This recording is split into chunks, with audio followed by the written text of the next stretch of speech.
Someone who loves you says something kind about you, not your work, not your results, you. And before it can even land, something in your head has already handled it. They're just being nice. Anyone would have done that. That's not special. The compliment arrives, gets inspected, gets dismissed in under a second. You didn't decide to do that. It just happened, the way a spam filter happens. Here's the question this video answers. Why does love that you didn't earn feel like nothing? Not painful, not overwhelming, nothing.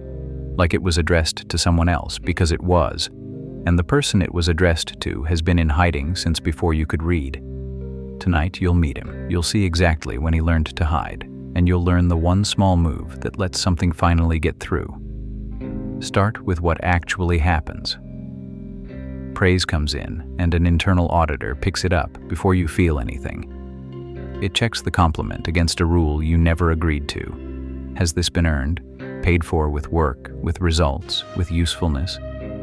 If yes, it may pass, briefly. If no, it gets stamped sentiment and filed as noise.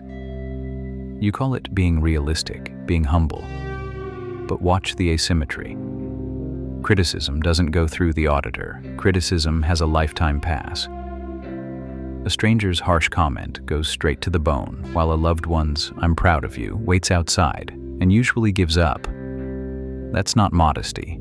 That's a firewall. And firewalls get built for a reason. Before we get to where the firewall came from, notice something about its design. It only screens one direction. The psychologist Roy Baumeister reviewed hundreds of studies and summed up the finding in 5 words.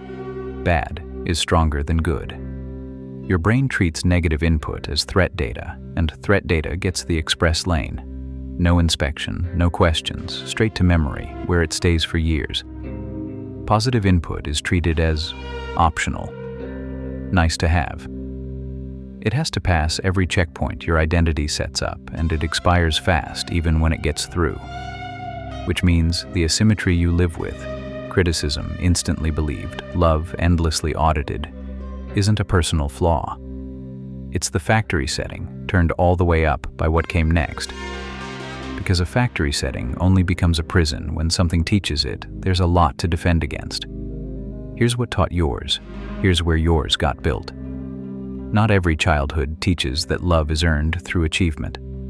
Some teach something quieter and stranger, that love, or at least safety, is earned through absence, through not needing anything. A home where warmth was scarce or unpredictable, a parent who was cold and distant, or one whose emotions were so big that yours had to be small.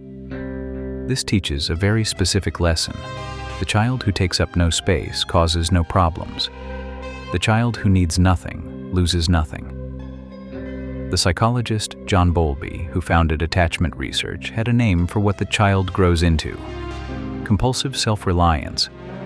A person whose nervous system learned to shut the wanting down, not because the wanting went away, but because wanting, out loud, was either ignored or punished by chaos. So you became easy, low maintenance, independent to the point of invisibility. You became a ghost. And here's the thing about ghosts. People can love them. Ghosts just can't feel it. Why not? A British pediatrician and psychoanalyst named Donald Winnicott spent his career on that question. He watched what children do when their real self, the needing, wanting, messy one, isn't safe to show. They build a presentable one. He called it the false self. Competent, agreeable, fine, always fine.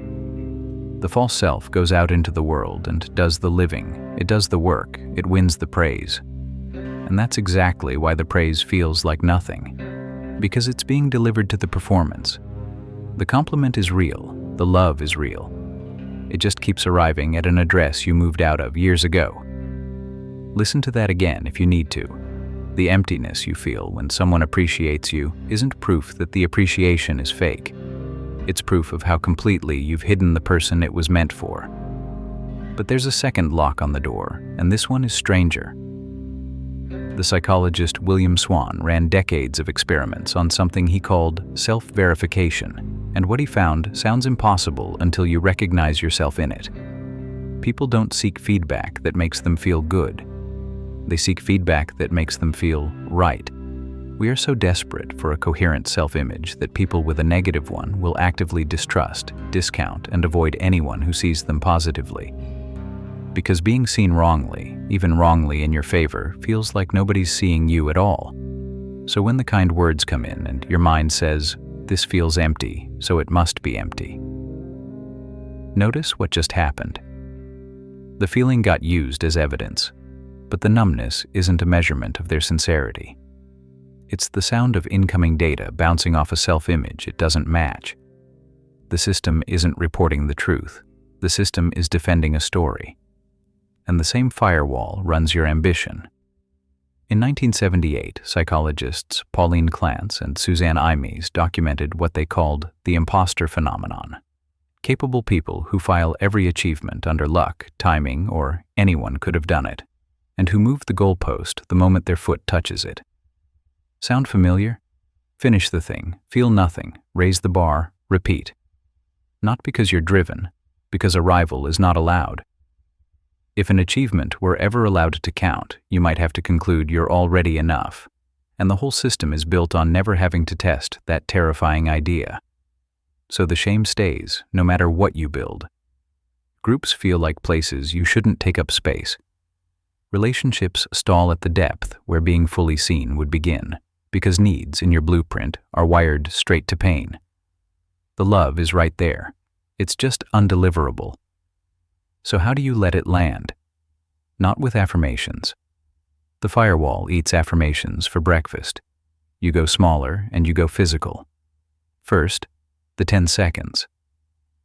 Next time someone you trust says something kind, your only job is to not respond for 10 seconds. Don't deflect, don't return the compliment, don't explain why it's not a big deal. Just breathe and let the discomfort be there. That discomfort is not a signal that something's wrong. It's the deactivation reflex firing exactly on schedule, a muscle spasming because it's finally being stretched. It passes, and every time you outlast it, the wanting underneath gets 1 degree less dangerous. Second, get seen in something small.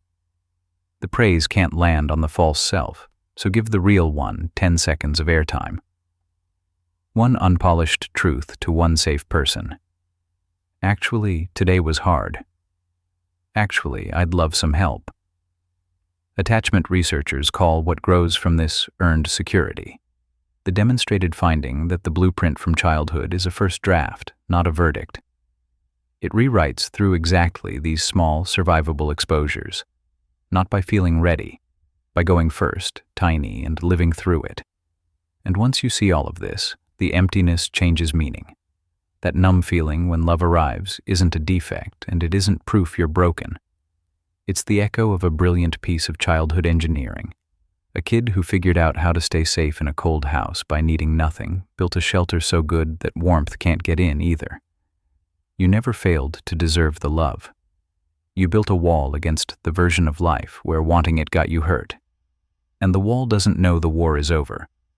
So the next time someone who loves you says something kind, about you, not your output, try to catch the auditor mid-sentence. You don't have to believe the compliment yet.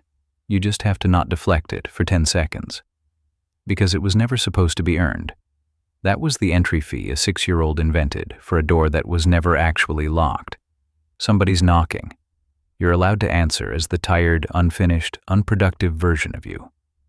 That's the one they came for.